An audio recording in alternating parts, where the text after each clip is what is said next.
Olá, pessoal! Nós vamos ver algumas questões relacionadas ao trabalho com oralidade dentro da língua portuguesa. Para falar sobre ensino-aprendizagem, precisamos pensar em teorias que embasam o nosso trabalho. Por isso, nós vamos retomar alguns dos conceitos do texto do Luiz Antônio Marcuschi e também do Dolce Chaneuli, para embasar nossa prática, trazendo aqui possíveis desdobramentos para um 4º ano de escolaridade. Todas as vezes que falamos, fazemos uso de algum gênero. Esses gêneros não surgem naturalmente, eles são fenômenos sociais. Surgem nas diferentes esferas, a esfera religiosa, a esfera jornalística, jurídica, entre outras. E cada vez que falamos, lançamos mão desses 3 conhecimentos: o saber linguístico, o saber enciclopédico e o saber interacional. O saber linguístico se refere ao conhecimento gramatical e também ao léxico. A esfera enciclopédica se refere ao conhecimento de mundo que acumulamos em nossa memória. E o saber interacional se refere à forma como falamos, como interagimos com os nossos ouvintes. Os 3 conhecimentos agem de forma interativa, simultaneamente. Os gêneros são modelos comunicativos, tanto no oral quanto na linguagem escrita. Oral e escrito fazem parte do mesmo sistema da língua? A língua é o nosso idioma, o instrumento pelo qual produzimos enunciados e nos comunicamos.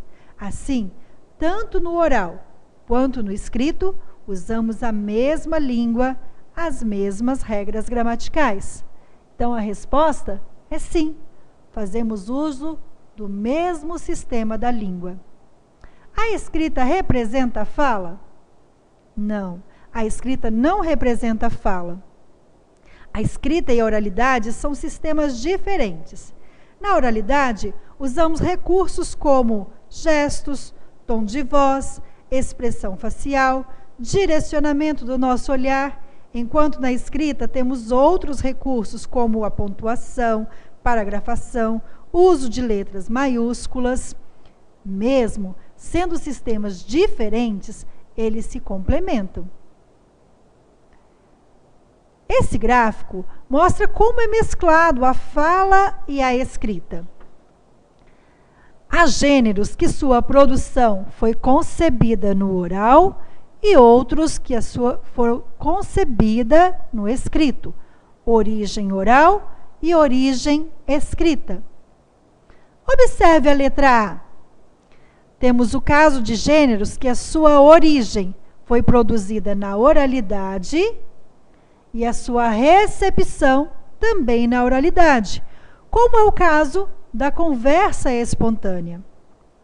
Na letra C, temos o caso de gêneros que a sua origem foi uma produção escrita e a sua recepção também escrita.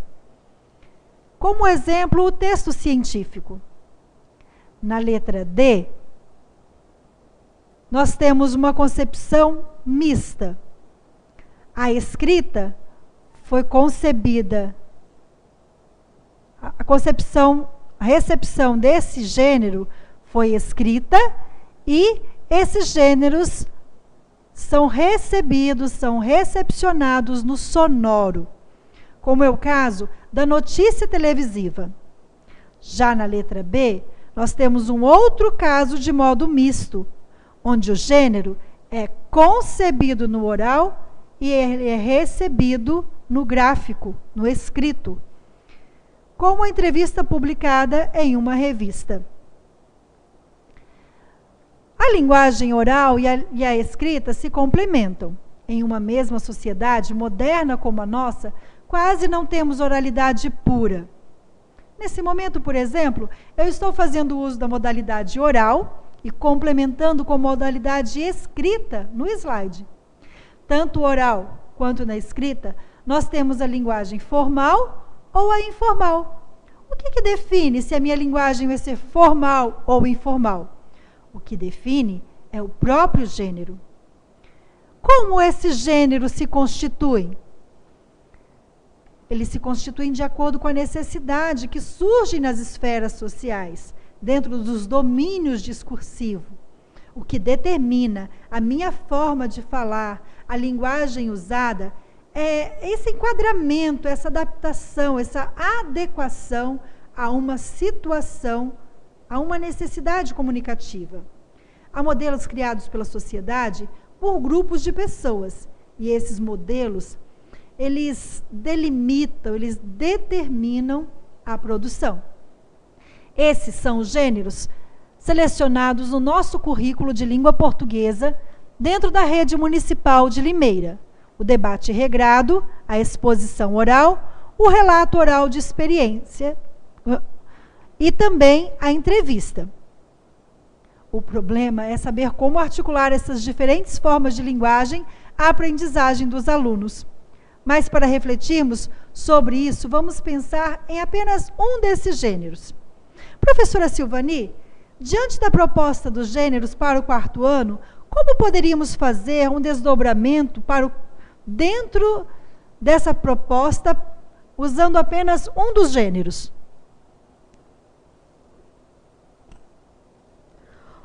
Olá, professora Juceni. Vamos pensar o gênero entrevista conforme Dawes e Chanelly. Bem, a entrevista é uma prática de linguagem altamente padronizada, que implica expectativas normativas específicas por parte dos interlocutores. É um encontro que envolve um jornalista, alguém que faz perguntas, suscita a palavra do outro, incita a transmissão de informações, introduz novos assuntos, orienta e reorienta a interação. O entrevistado é uma pessoa que tem interesse particular num dado domínio, um expert a respeito de um tema.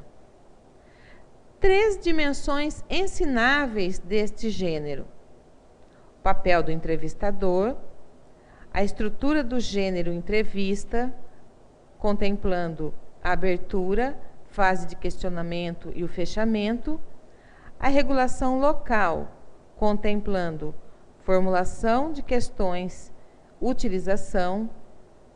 Esse trabalho sobre a regulação local, no decurso da entrevista, dos turnos, a formulação de questões e a utilização por parte do entrevistador de intervenções rápidas, permitem dar corpo, continuidade e retomada ao tema abordado pelo entrevistado, com novas questões ou comentários.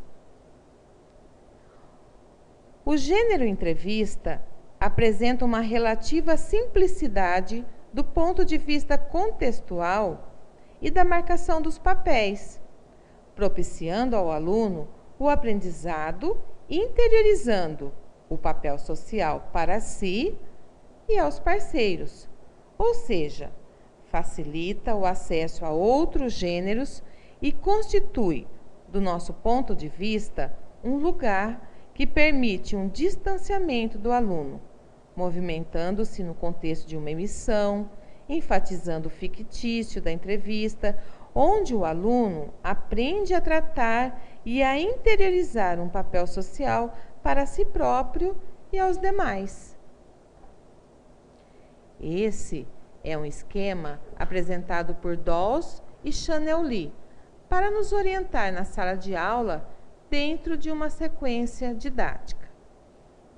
A sequência didática é uma estratégia adequada para a elaboração do processo de ensino-aprendizagem, compreendendo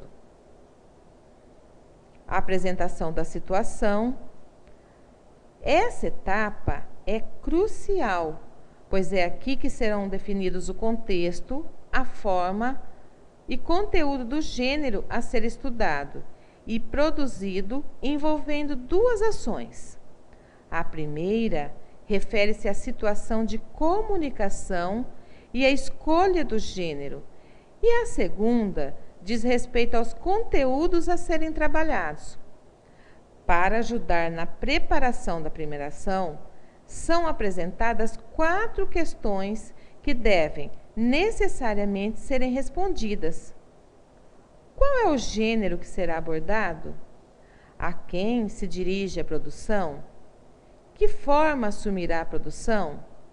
Quem participará da produção?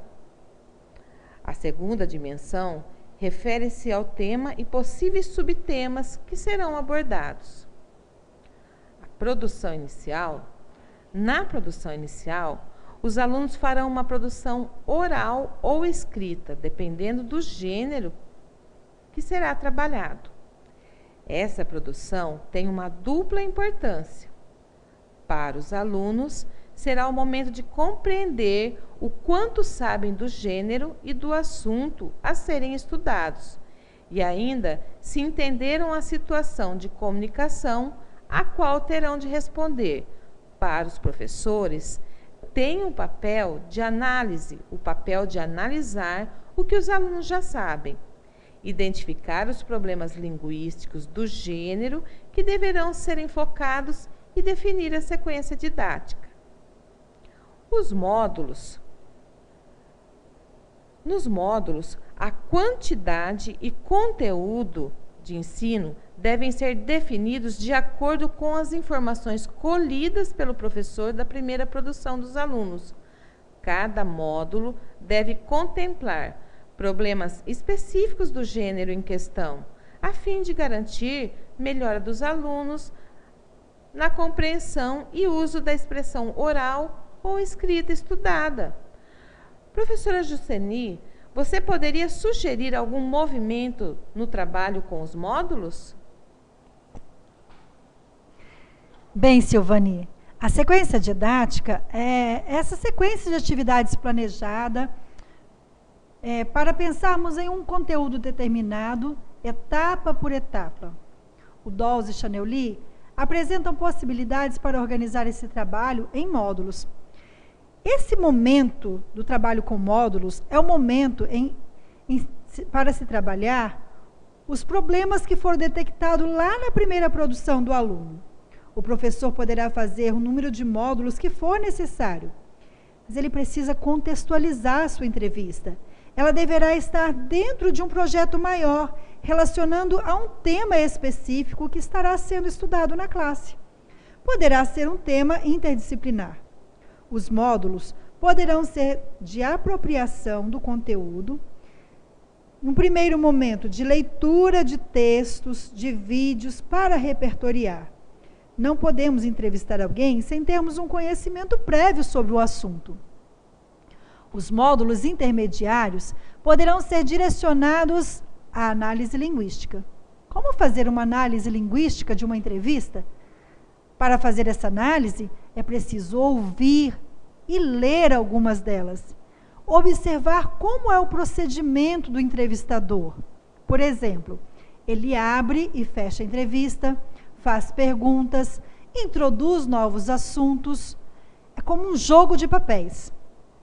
A escolha do entrevistado também deverá ser de participação dos alunos, direcionado pelo professor, pela sua experiência e seu conhecimento.